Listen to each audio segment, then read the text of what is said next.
በስመ አብ ወወልድ ወመንፈስ ቅዱስ አሐዱ አምላክ። ክቡራን አባቶቻችን ሊቃውንተ ቤተክርስቲያን፣ መምህራን፣ ቀሳውስት፣ ወንድሞች ዲያቆናት፣ መዘምራን በየማድረጋችሁ ለሰማይ ከዋክብትን ለምድር እጽዋትን ውበት ያደረገ እግዚአብሔር ለዚህ ታላቅ ቤተክርስቲያን ውበት ያደረጋችሁ የእግዚአብሔር ቤተሰቦች የእናታችን የቅድስት ድንግል ማርያም ልጆች አባቶቻችን፣ እናቶቻችን፣ ወንድሞቻችን፣ እህቶቻችን እንዲሁም ሕፃናት በኃያሉ በእግዚአብሔር ስም እንደምን ሰነበታችሁ? እንደምን ከረማችሁ? እንደምን ዋላችሁ? ሳይገባን እንደ ኃጢአታችን ብዛት እንደ ሰውነታችንም ክፋት ሳይመለከት በቸርነቱ በይቅርታ ዋቅፎ ደግፎን እስከዚህ ዕለትና ሰዓት አድርሶን በዚህ በተቀደሰው ተራራ ለተቀደሰ ዓላማ በቤቱ የሰበሰበን የድንግል ማርያም ልጅ መድኃኔዓለም ከፀሐይ መውጫ እስከ ፀሐይ መግቢያ በፍጥረታት ሁሉ አንደበት ስሙ የተመሰገነ ይሁን። ምንተ እንከ እብል እንግዲህ ምን እላለሁ? እስኪ በሉ ሁላችሁም እንግዲህ በሉ እስኪ ምን እላለሁ? ያው ጥያቄ ምልክት ነው። ይህንን የተናገረው ሐዋርያው ብርሃነ ዓለም ቅዱስ ጳውሎስ ነው። ሁለት ጊዜ ይህን ቃል ተናግሮታል። የመጀመሪያው በሮሜ መልእክቱ ምዕራፍ 8 ቁጥር 31 ላይ ምን እንላለን ይላል።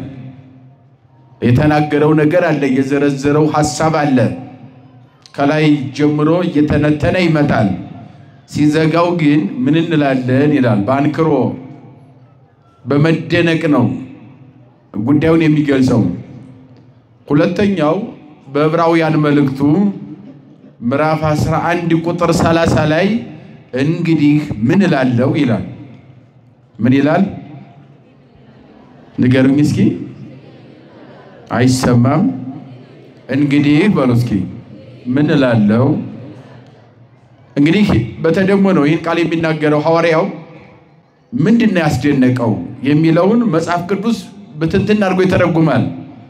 የኢትዮጵያ ኦርቶዶክስ ተዋሕዶ ቤተክርስቲያንም እስከ ጥጉ ድረስ ትርጓሜ ያላት በዚህ ዙሪያ ላይ ሐዋርያው የተደመመበትን ሐዋርያው የተደነቀበት ዓላማ ምን እንደሆነ ምክንያቱ በደንብ በዝርዝር ተተርጉሟል። መጽሐፍ ቅዱስ ያው የኛ ቤተክርስቲያን ዝም ብላ ጥሬ ቃል ይዛ አንጠልጥላ አትሰብክም። መጽሐፍ ቅዱስ እስከ ጥጉ ተርጉማ መነሻ መድረሻውን አበጥራ አንጠርጥራ ነው የምትናገረው።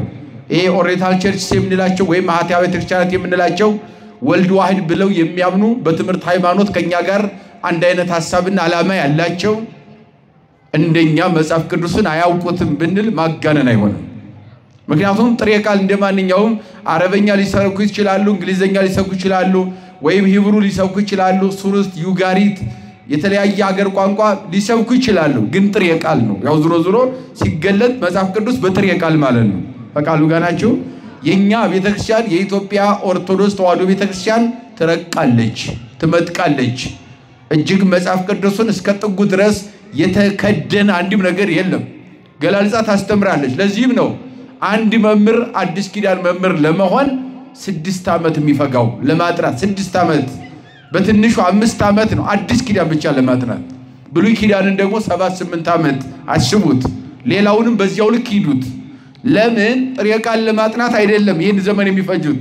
ገጸ ንባብ ብቻ አጥንቶ ለመንጣት አይደለም። እስከ ጥጉ ድረስ ተመራምረው ተፈላስፈው መልክዓ ምድር፣ የአየር ጸባይ፣ የሰው ልጆች ያኗኗር ዘይቤ፣ የእውቀት ደረጃ ሳይገድባቸው አባቶቻችን ዓለምን ሁሉ በእግራቸው ዙረው አጥንተው ነው የተረጎሙት። ከቃሉ ጋር ናቸው። አጥንተው ነው የተረጎሙት። ኢየሩሳሌም ሲሄዱ ሰረገላ አልነበረም።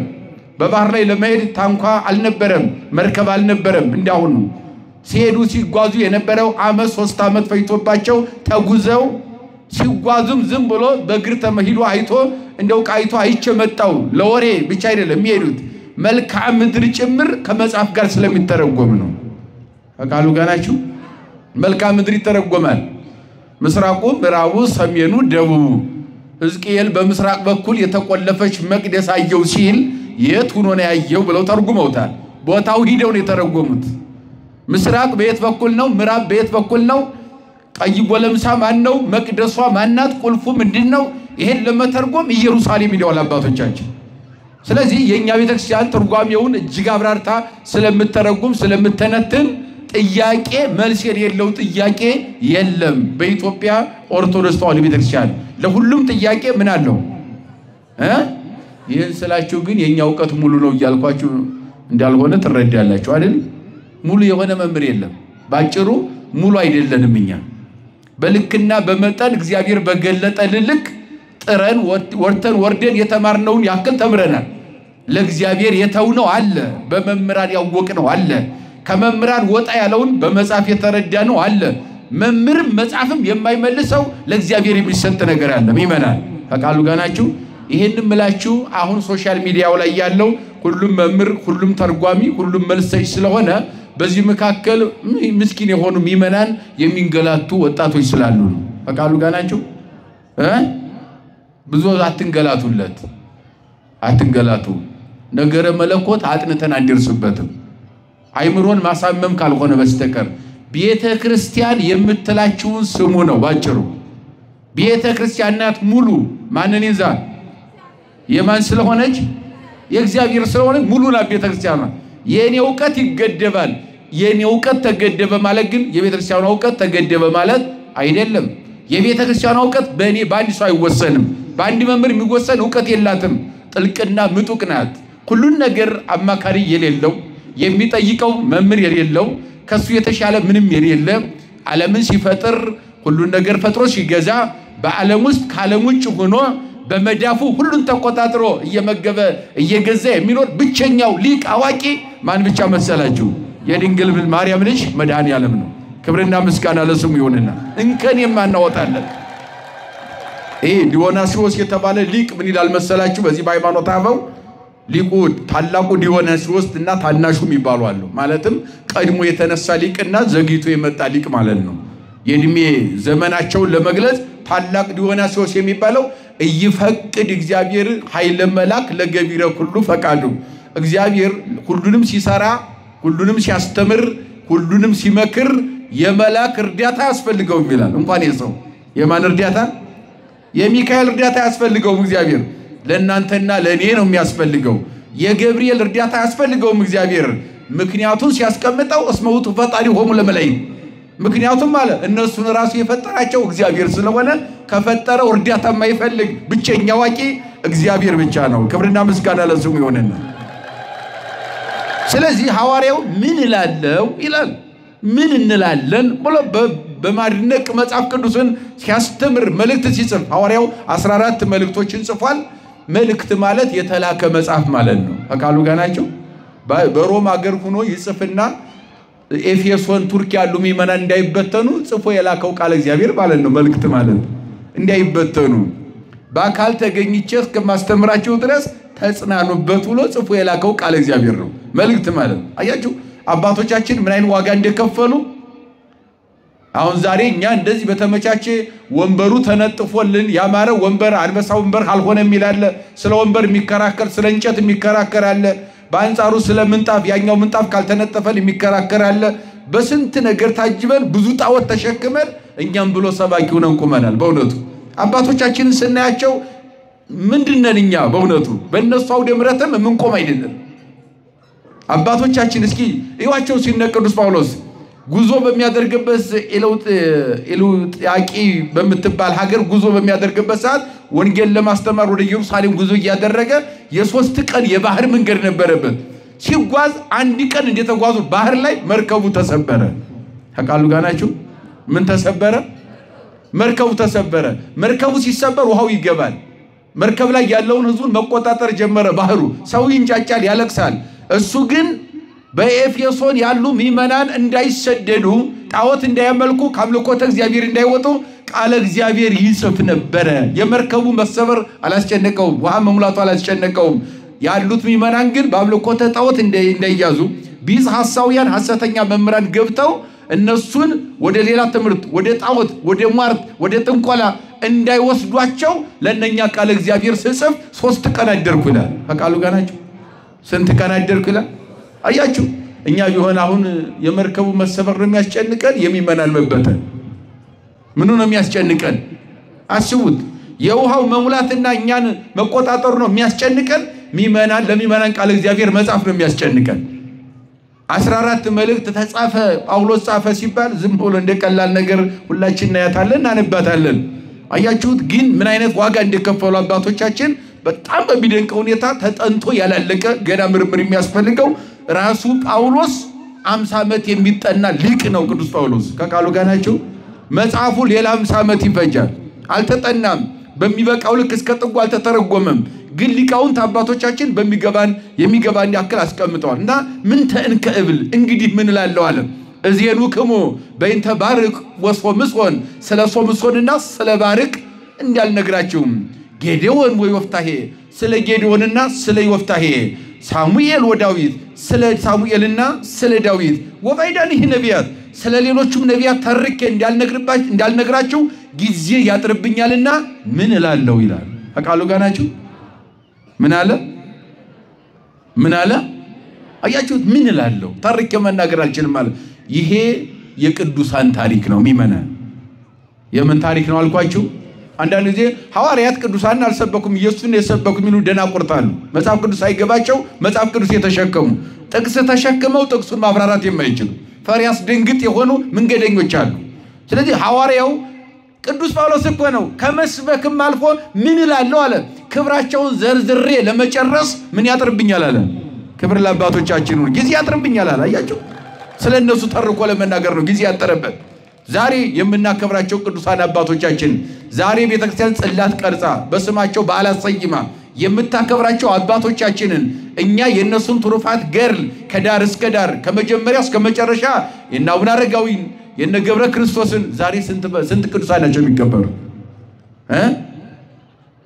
ስንት ቅዱሳን ናቸው አው በርግጥ ተሰብስበን ምንበተንበት ሁኔታ ይገጥማል አንዳንዱ ሙዳይ ምጽዋት ልመናው ይበዛል አንዳንዱ ግርግሩ ይበዛል ደጅ ጠኙ ብዙ ነው ኮተት ብዙ ይበዛብናል የሚገባውን ትምህርት ምእመናን ሳይማሩ ፀሐይ መጥቷቸው ይሄዳሉ ይሄ አንዱ በሽታችን ነው የኛ በዚህ ዘመን እንኳን ለስሙ ሰለጠን እንላለን ገና ግን ዓላማው ስልጣኔ ምንድነው ከተባለ ነገረ ቅዱሳን ነገረ ማርያም ነገረ ክርስቶስ ጥንቅቅ ያለ ያወቀ ህዝብ መፍጠር ነው ስልጣኔ እዚህ በላይ የለም ከቃሉ ጋር ናችሁ አው ማን ይውላሉ ዛሬ መሰላችሁ ባጭሩ እንደው ልንገራችሁ አንደኛ አቡነ አረጋዊ ዛሬ የተሰወሩበት ቀን ነው ከቃሉ ጋር ናችሁ ማንኛውም ክርስቲያን ማወቅ ግዴታው ስለሆነ ማለት ነው በመመላለስ ብቻ ሳይሆን ታሪካቸውን አውቀን ማክበር ያስፈልጋል አጨብጭበን መሄድ ብቻ ሳይሆን ዛሬ አባቴ እንድንቅ ስራ ይሰሩበት ነው ብለን ኮራ ብለን ብንጠየቅ መልስ መስጠት ያስፈልጋል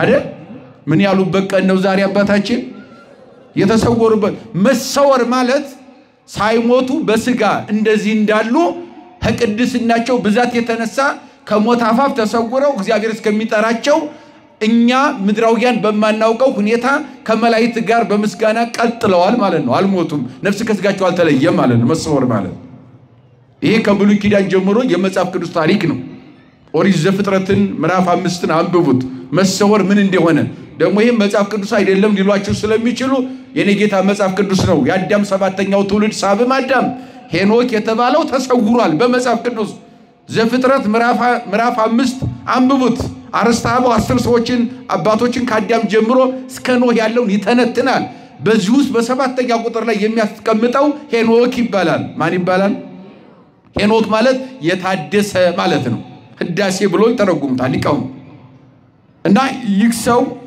ትዳር ይዞ ልጆች ወልዶ 365 ዓመት በዚህ ምድር ላይ ኖረ ይላል እንደማንኛውም ሰው ልጅ ወልዶ ትዳር ይዞ ኖረ እግዚአብሔርን ያገለገለ ከ365 ዓመት በኋላ ምናኔ አበዛ በምናኔ መኖር ጀመረ ደብረ ቅዱስ በተባለው በኢየሩሳሌም በቀራንዮ አካባቢ በምናኔ መኖር ጀመረ እየመነነ ዓለምን ይመናቅ ማለት ምናኔ ማለት መናቅ ማለት ነው ምን ይናቃል ስነ ዓለም የዓለም ይሄ ብልጭልጭታውን ዓለም ያብለጨልጨውን በዚህ ዓለም ያለውን ይሄ መብላት መጠጣት መዳራቱ ይሄ ዝሙቱ ነፍሰ ገዳይነቱ ሲሰኝነቱ ከዚህ ውጭ ሆነ ነው የሚለው ሰው ከዚህ ውጭ ሆነ እየመነነው እየናቀው መጣ ቅዱሳን አባቶቻችን ሁሉንም መናኞች ስንክሳርን በሉት ዜና ሐዋርያትን በሉት ዜና ቅዱሳንን በሉት መጽሐፈ ፀሐይ በሉት መጽሐፈ ገነት ሁሉንም የቅዱሳን ታሪክ መጻሕፍት በሙሉ ስታነቦ ብሉይ ኪዳን አዲስ ኪዳንን ተማሩ ጧት ማታ ያነቡ ነበር ከዚያ በኋላ ዓለምን ናቁ ነው የሚለው ከቃሉ ጋር ናችሁ አሁን እኮ ከቅዱሳት መጻሕፍት ጋር ከቅዱሳን ገድል ጋር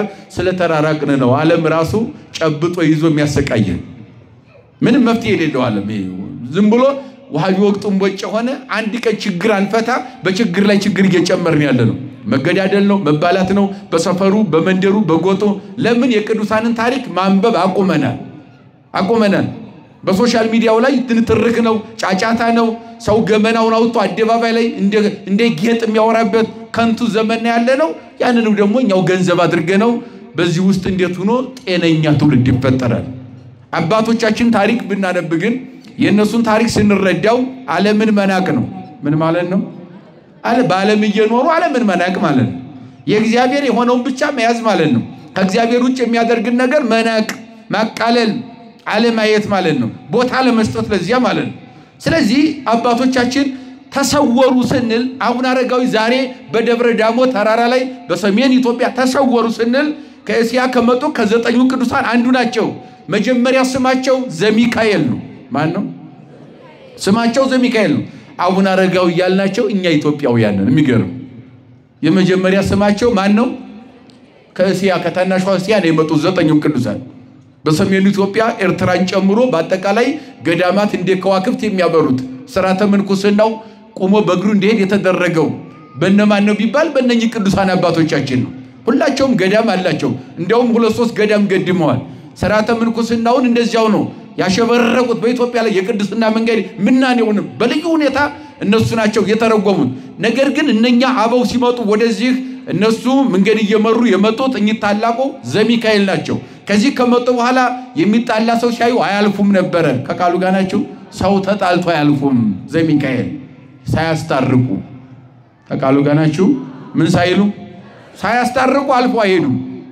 ሰው ተጣልቷል ካሏቸው ከገዳም ወጥተው ያስታርቃሉ ስራቸው ሁሉ የተጣላ ማስታረቅ የተበተነን ትውልድ መሰብሰብ የራቀን ማቅረብ ነው ስራቸው ስለዚህ በአጠቃላይ አስታራቂ ስለሆኑ በኢትዮጵያ ላይ አስታራቂ ለዚህ እግዚአብሔር ምሕረት ነው ምሕረት አውርዱ እግዚአብሔር ይቅርታ ነው ይቅርታን አድርጉ እግዚአብሔር ፍቅር ነው በፍቅር ኑሩ ብለው እየሰበኩ የተበታተነው ትውልድ ወደ እንዲያመጡ አስታራቂ ስለሆኑ አረጋዊ ተባለ ስማቸው ምን ተባለ አረጋዊ ማለት ሽማግሌ ማለት ነው ይመናል አቃሉ ጋር ናቸው ምን ማለት ነው አረጋዊ ማለት ምን ማለት ነው ሽማግሌ አስታራቂ አባት መካሪ ማለት ነው ክብር ለአባታችን ይሁን በእውነት አስታራቂ ናቸው አዎ ይሄንን በዚህ ምድር ላይ ያለ ትውልድ ያስታረቁ ኖሩ በቅድስና አሁን ደግሞ ከእግዚአብሔር ጋር ያስታርቃሉ ከእግዚአብሔር ጋር የሚያገናኙ ቀጥሎ ሽምግልናቸው መቼም አስታራቂ ምልጃ ማለት ማስታረቅ ነው አይደለም አሁን ስለ ምልጃ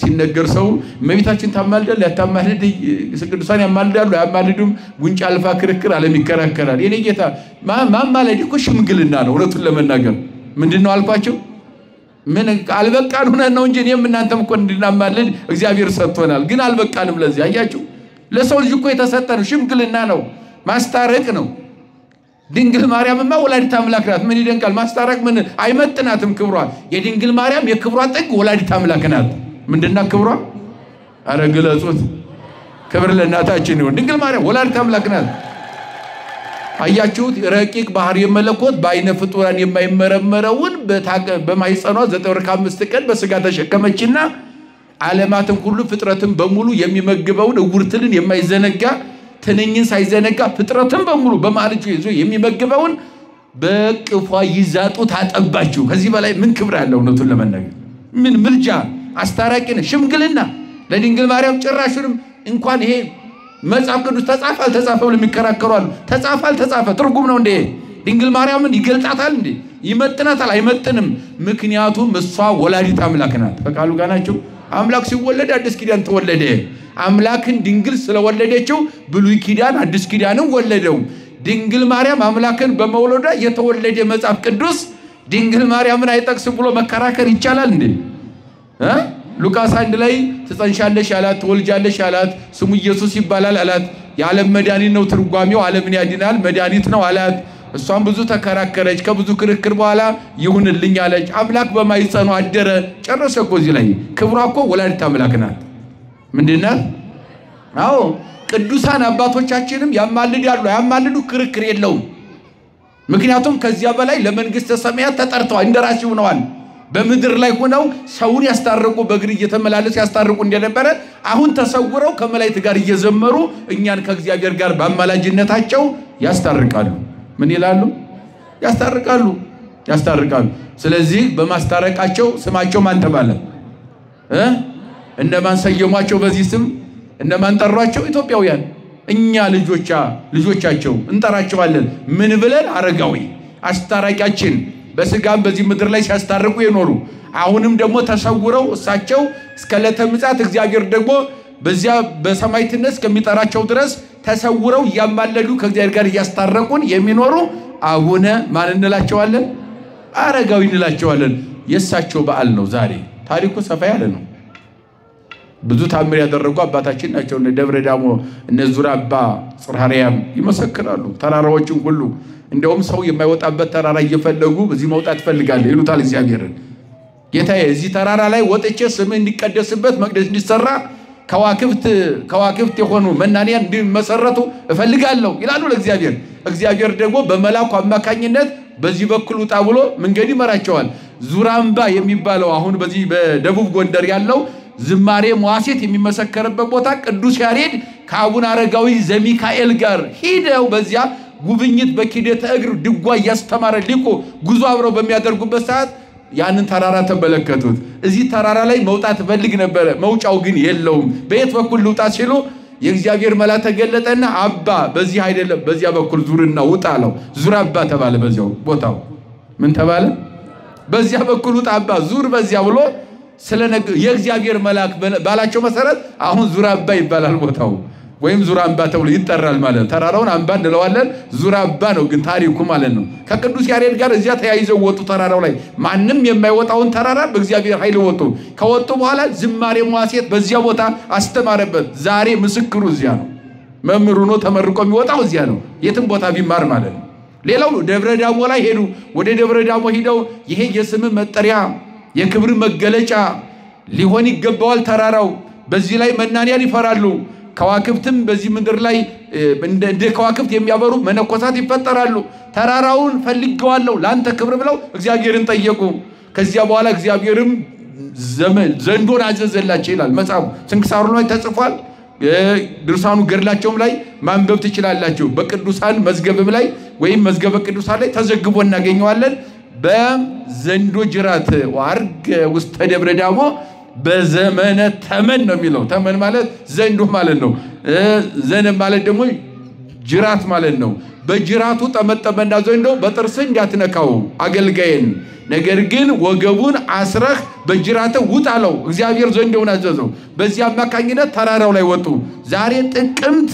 ስንት ነው ዛሬ 14 አባታችን ብዙ ታምር ከሰሩ በኋላ ሥርዓተ ምንኩስና ሰርተው ገዳሙን መስርተው ጥቅምት 14 ዛሬ የተሰወሩበት ቀን ነው ከቃሉ ጋር ናችሁ ክብር ለአባታችን ነው የተሰወሩበት ቀን ነው ዛሬ ቤተክርስቲያን ይታከብራ አንደኛው ሁለተኛው ዛሬ ገብረ ክርስቶስ የተባለው በዚህ በአረበኛው አብዱል መሲህ ይሉታል አብዱል መሲህ ዘውቱ ገብረ ክርስቶስ አብድ ማለት ባሪያ አገልጋይ ማለት ነው መሲህ ማለት ክርስቶስ ማለት ነው አብዱል መሲህ ማለት ገብረ ክርስቶስ ነው በግዙ ወደ አማርኛ ስንቀይረው የክርስቶስ አገልጋይ ማለት ነው ገብረ ክርስቶስ ማለት የክርስቶስ አገልጋይ ማለት ነው ዛሬ ስለ ገብረ ክርስቶስ የሚነገርበት ታላቁ ጻድቅ የሚሰበክበትም ቀን ነው ዛሬ ሁለተኛው ገብረ ክርስቶስ ማን ይባላል አው በሮማ ሀገር ነው ከአባትና ከእናቱ የተወለደው ቴዎዶሲዮስ አባቱ ነው መርኬዛ እናቱ ናት ከዚያ ተወለደ ቤተ መንግስት ነው ያደገው አባቱ ንጉስ ነው አገር መሪ ነው እናቱም ንግስት ናት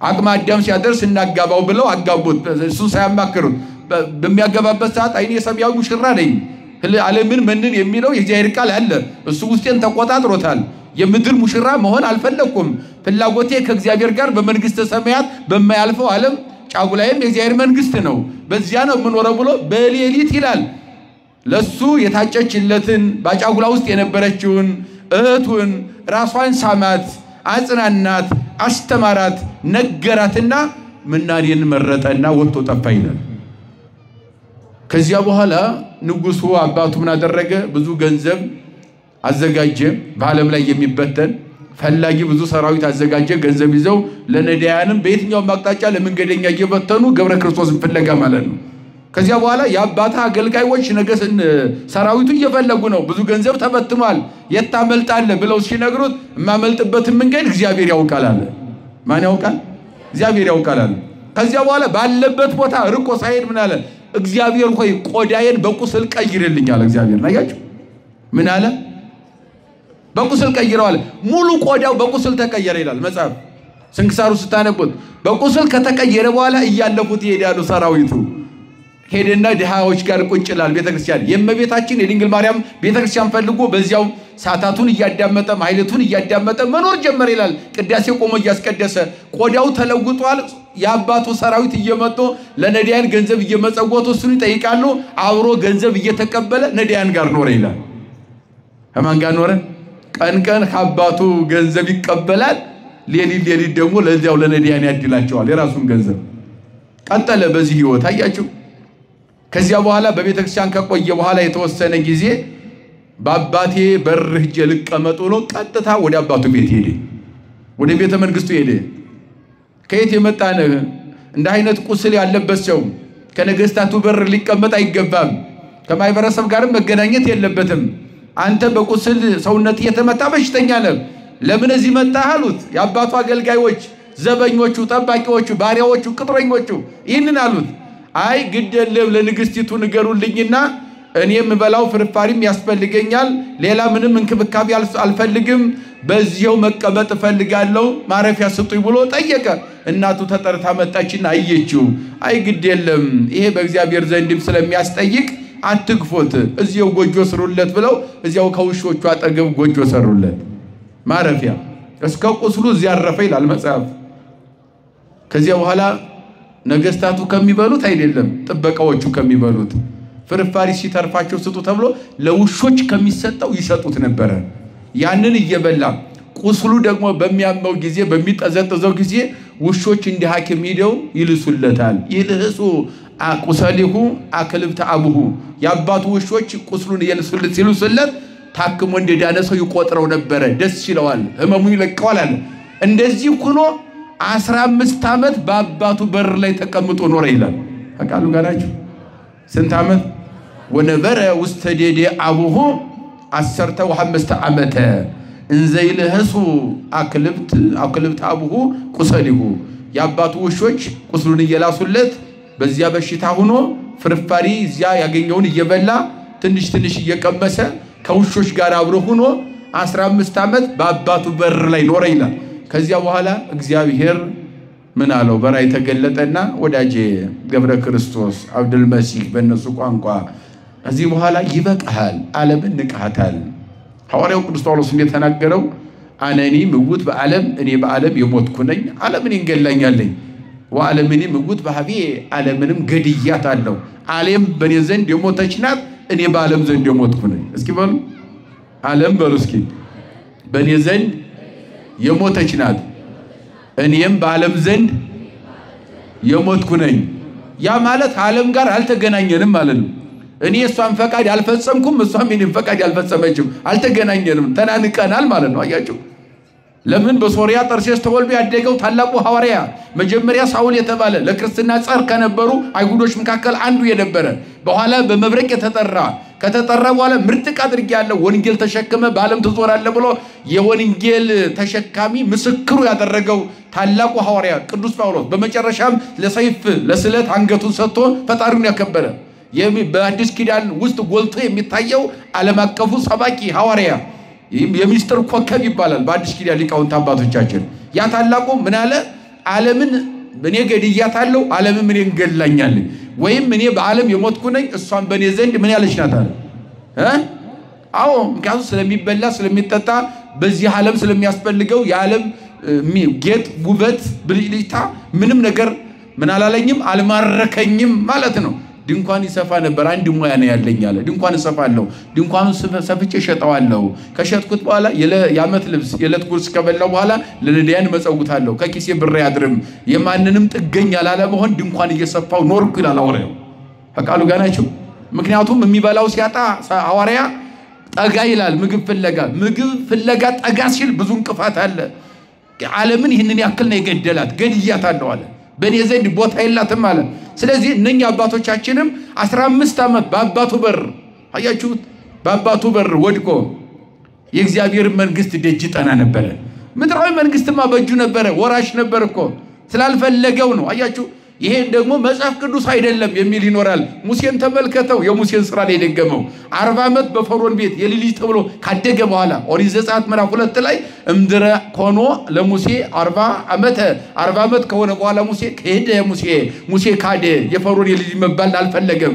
ወልደ ወለተ ፈርዖን የዋብደረ ይህምም ምስለ ህዝበ እግዚአብሔር የፈርዖን ልጅ የልጅ ተብሎ በቤተ መንግስት መኖርን ናቀውና በረሃ ገባ። እግዚአብሔር ፍለጋ ይላል። ምን ፍለጋ? መጽሐፍ ቅዱስ ነው። ገብረ ክርስቶስም የአባቱን የቴዎዶሲዮስን ቤተ መንግስት ናቀው። የእናቱ የመርኬዛ ቤት ናቀው። የምድር መንግስት ምንም ትርጉም የለውም ብሎ እግዚአብሔርን ፍለጋ ግን በቁስል ተመቶ ስንት ዓመት በአባቱ በር 15 ዓመት ቆየ። ከዚያ በኋላ እግዚአብሔር እዚህ በኋላ ይበቃሃል ወዳጄ ዓለምን ገለዋል። ዓለምም አንተን ንቀሃለች አንተም ንቀሃታል አልተገናኛችሁም። ስለዚህ የኔን ፈቃድ ሁሉ ፈጽመሃል የቀረ ነገር የለም በምድር ላይ አንተ የኔ ሙሽራ ነህ። ከዛሬ በኋላ ልወስድህ ነው ወደኔ ትመጣለህ በክብር አለው። የለም ከዚህ ዓለም ተለይተህ ወደኔ መጣት አለ በክብር ወስድሃለሁ ብሎ ነገረው። አምላኬ አንድ ነገር ጠብቀኝና እነግርሃለሁ አለው። ስንት ነገር? አንድ ነገር አለ እነግርሃለሁ ያችን ልፈጽም ጠብቀኛል። እሺ አለው። ለካ ደብዳቤ ይጽፍ ነበር። ደብዳቤ ለመጻፍ ነው እግዚአብሔር ያስፈቀደው። የደብዳቤ የመጻፍ ሰዓት ነው የጠየቀው። ብዙ ዓመት አይደለም የጠየቀው። ምንድነው የፈለከው አለ። ደብዳቤ ጽፋለሁ አለ። እሺ ጻፍና ንገረኝ አለ። ደብዳቤው ምን ይላል መሰላችሁ? አብዱል መሲህ ይባላል በእናንተ ቋንቋ ወይም በእኛ ቋንቋ ገብረ ክርስቶስ በዚህ ዘመን በዚህ ሰዓት የተወለዱ እስከዚህ ድረስ የኖርኩ በዚህ ሰዓት በዚህ ዘመን እናንተ የዳራችሁ ልጃችሁ ነኝ። በመንፈቀ ሌሊት ወጥቼ ሄድኩ እኔ አብዱል መሲህ ገብረ ክርስቶስ ልጃችሁ ነኝ። በመናኔ በቤተክርስቲያን በቅድስት ድንግል ማርያም ቤተክርስቲያን ኑሬ ያለው በቅዳሴ በአገልግሎት አሁን ወደ እናንተ መጥቻለሁ። በራችሁ ላይ ወድቄ የኖርኩት ልጃችሁ ነኝ ብሎ ያችን ከጻፈ በኋላ በእጁ ጨብጦ ወደ እግዚአብሔር ሄደ ይላል። ዛሬ ክብር ለአባቶቻችን ይሁንና በእጁ እንደጨበጣት ወደ ማን ሄደ? ወደ እግዚአብሔር ሄደ። ነፍሱ ከስጋው ተለይታ ረፍታቸው ነው። ዛሬ አባቶቻችን ሞቱ አይባሉ። በቤተክርስቲያናችን መጻሕፍት ሞተ የሚባለው እንደ ሄሮድስ አይነት ክፉ አሳዳጅ ሌሎቹም ናቸው። እንደዚህ በቅድስና ሕይወት ዓለምን የገደሉት ሁሉ አረፉ ነው የሚባሉት። ዋይረፈ በዛቲ ዕለት ነው በዚህ ቀን አረፈ ነው ይሄ ቅዱስ።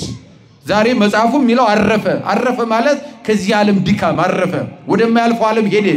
ጨለማና ብርሃን ከሚፈራረቀው ዓለም ብርሃን ብቻ ወደ ያለበት ዓለም። ብርሃኑም እንደዚህ ዓለም ፀሐይ አይደለም። ይሄ ፀሐይ በዚያ የለም። ፀሐዩ ክርስቶስ ነው። ክርስቶስ የሚያበራላት መንግስተ ሰማያት አባቶቻችን ወደዚያ ስለሚሄዱ አረፉ ነው የሚባለው። ከቃሉ ጋር ናችሁ። አረፉ ነው የሚባለው እንጂ ሞቱ አይባልም። ሞቱ ቋንቋ አይሰራም። እነሱ ላይ አልሞቱም፣ ሕያዋን ናቸው። ምን ይሄ ጎስቋላ ስጋ በተቀጣ በቁስል ተቆጣ። ለሱ ግን ምንም የደረሰበት ነገር የለም። አያችሁት? ዓለምን ግን እንዲመናቅ ችለዋል አባቶቻችን። የነኝህ ህይወት ካልተሰበከ ምን ህይወት ይኖረናል? አያችሁ? የነኝህን ህይወት ካልተከተል የኛ ህይወት ምን ይመስላል? አስቡት። ለዚህ ነው የኢትዮጵያ ኦርቶዶክስ ተዋሕዶ ቤተክርስቲያን ስለ ቅዱሳን በደንብ ተርካ ትናገራለች። የቅዱሳን ህይወት የኛን ህይወት የሚመራ መንገድ ስለሆነ ወደ እግዚአብሔር እንዴት እንደሄዱ እግዚአብሔር እንዴት እንዲያከበሩት የኛም ህይወት በዚያ ሲጓዝ እግዚአብሔርን ስለምናከብር እነሱ ያገኙትን ጸጋ ስለምናገኝ ይሄንን አበክራ ታስተምራለች ቤተክርስቲያን። ለዚህም ነው ሐዋርያው ምን እላለሁ አለ። እንግዲህ ምን እላለሁ? እስኪ በሉ ምን አለ? እንግዲህ አለ ምን እላለሁ አለ። ስለዚህ ምን እላለሁ አለ። አያችሁ?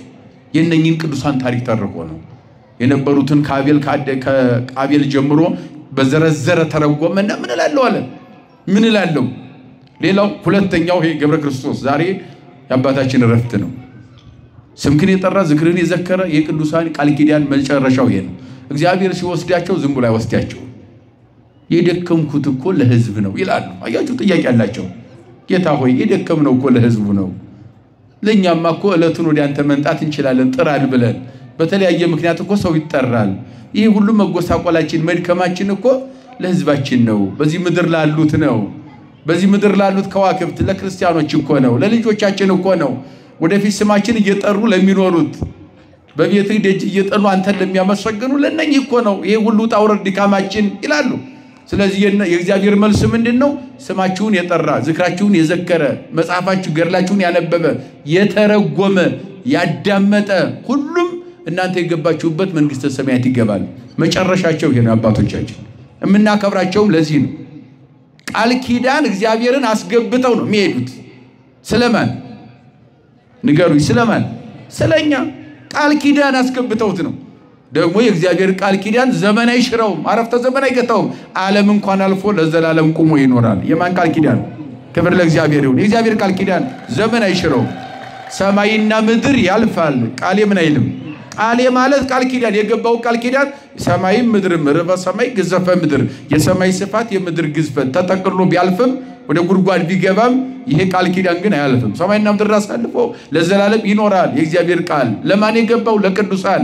ለማን የተናገረው? ለቅዱሳን አማካኝነት ለኛ የተናገረው ቃል ለዘላለም ጸንቶ እንደሚኖር ነው። ሶስተኛው ዛሬ ታላቁ ሐዋርያ ፊልጶስን የምናከብርበት ቀን ነው። ከቃሉ ጋር ናቸው። ፊልጶስ ለኛ ባለመዋላችን ነው።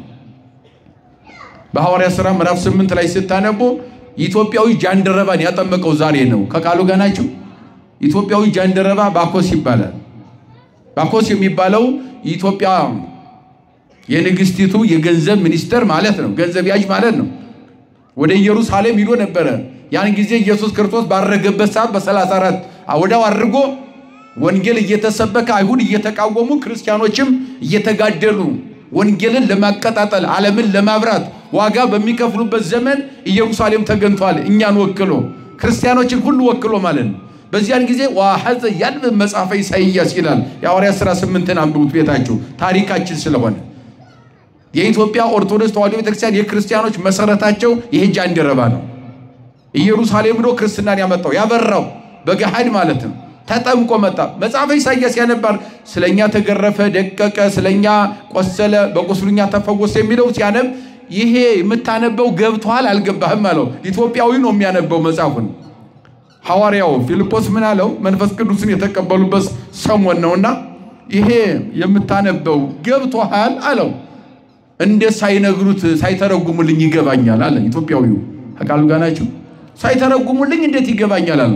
እንግዲህ አውስስማት በቀራንዮ ላይ እየተሰቀለው ዓለምን ለማዳን በነቢያት እየተነገረ የመጣው ጊዜው በደረሰ ጊዜ በጽኑ ቀጠሮ ወደዚህ ምድር መጥቶ ከድንግል የተወለደው በናዝሬት ገሊላ የተገኘው በዚህ ምድር ላይ ከኖረ በኋላ ተሰቅሎ በቀራንዮ ቤዛ የሆነ ዓለምን ያዳነው ሰማይና ምድርን ሕዝብና አሕዛብን ሰውና እግዚአብሔርን ሰውና መላእክትን የተበታተነው ሁሉ ሰብስቦ አስታርቆ ወራሱ ጋር አስታርቆ እንዳደረገ የጽድቅ በር ገነት የተከፈተ አዎ በደሙ ገነትን ከፍቷል።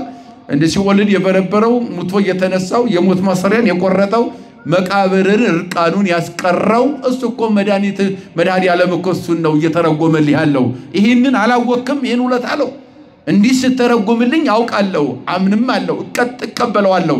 ከዚህ ውጭ ምን አለ? እኔ የምፈልገው ህይወት ይሄ ነው አለው። እሺ እንግዲያውስ ከዚህ በኋላ ምን ቀረኝ? ካመንክ ጥሩ ነው አለው። ሌሎችን ታሳምናለህ፣ አንተ ለዚህ ተመርጠሃል አለው። ከዚህ በኋላስ ምን ቀረኝ አለው። የሚጎለኝ ለክርስትና ምንድነው አለ? መጠመቅ አለብህ አለው። ከቃሉ ጋር ናቸው።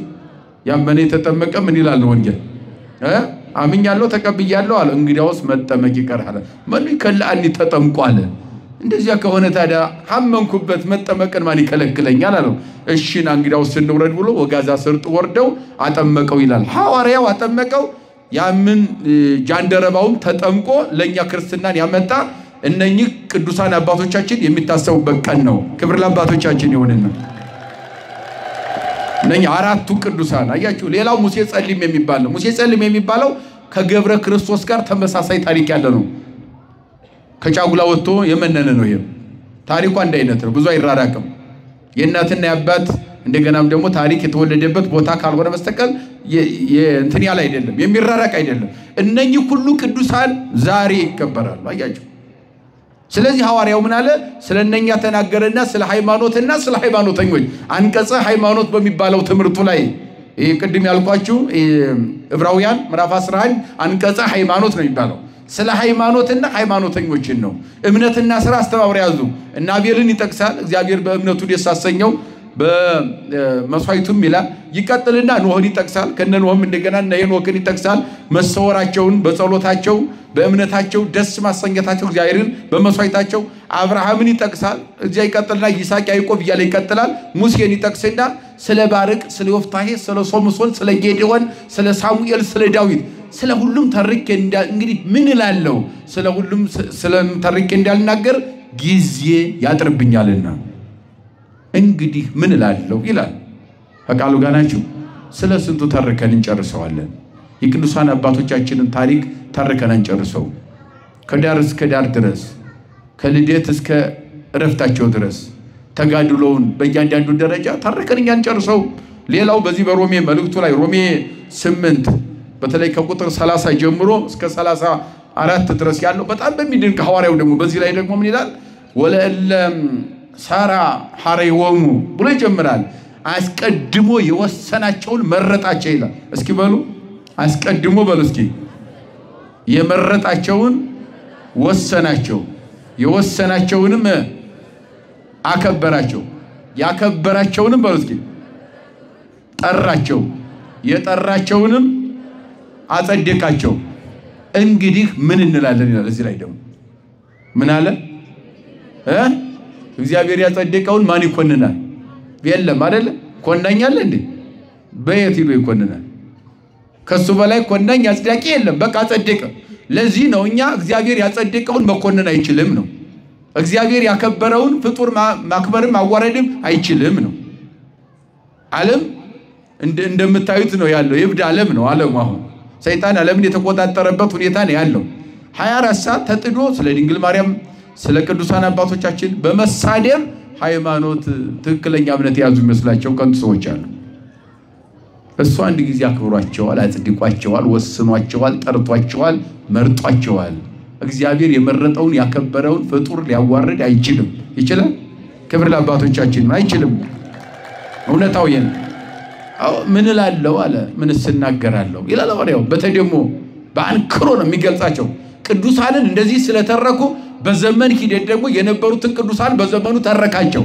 ከሱ በኋላ የመጣውትን ቅዱሳን ሊቃውን ተረኳቸው አሁን የሚፈጠሩትን ቅዱሳን እኛን ተርካለን ከኛ በኋላ የሚነሳው ትውልድም እየተረከ ይቀጥላል የቅዱሳን ህይወት የኛ የህይወት መንገድ ነው ይመናል ፈቃሉ ጋር ናችሁ ከማን ጋር የምንገናኝበት ትክክለኛው መስመር የምናገኘው ቅዱሳንን ስናነባቸው ነው ቅዱሳንን ስንተረጉማቸው ነው አያችሁ ግራ የገባን ነገር መጽሐፍ ከምናነበው በላይ የቅዱሳን ህይወት ያስተምራል መንገድ ያሳያል የጽድቅ ጎዳና ናቸው እነሱ ወደ እግዚአብሔር የምንቀርብበት ቅድስና ምን እንደሆነ መቼስ ቅድስና ሳይኖር እግዚአብሔር ጋር መድረስ አይቻልም የቅድስናውን የመጀመሪያ እስከ መጨረሻ ቅድስናውን ህይወት አባቶቻችን ቅዱሳን ናቸው የሚያስተምሩንና ቤተክርስቲያናችን በዚህ ልክ ቅዱሳንን ታከብራለች ታስተምራለች መጽሐፍ ቅዱሳዊ ነው ያረጉትም መጽሐፍ ቅዱስ ላይ አርገዋል ለኤልያስ አርገዋል መጽሐፈ ነገሥት ካለ ምዕራፍ 2 ቁጥር 16 ላይ በእሳት ሰረገላ ተነጠቀ ኤልያስ አረገ እስካሁን ሞትን አልቀመሰም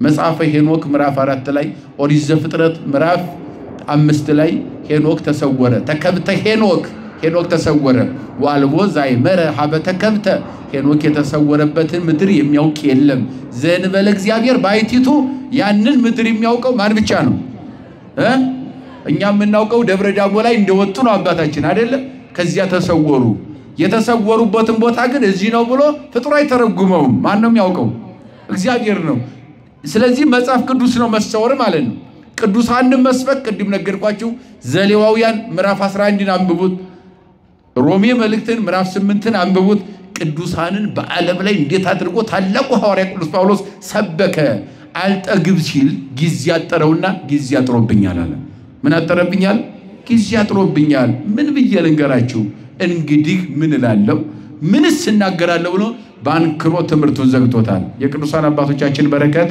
በሁላችን ላይ ይደርብን የእናታችን አማላጅነት የቅዱሳን ጸሎት አይለየን ሳገብተን ስጋው ደሙ ተቀብለን መንግስቱ እንድንወርስ የእግዚአብሔር ቅዱስ ፈቃድ ይሆንልን ይቆየ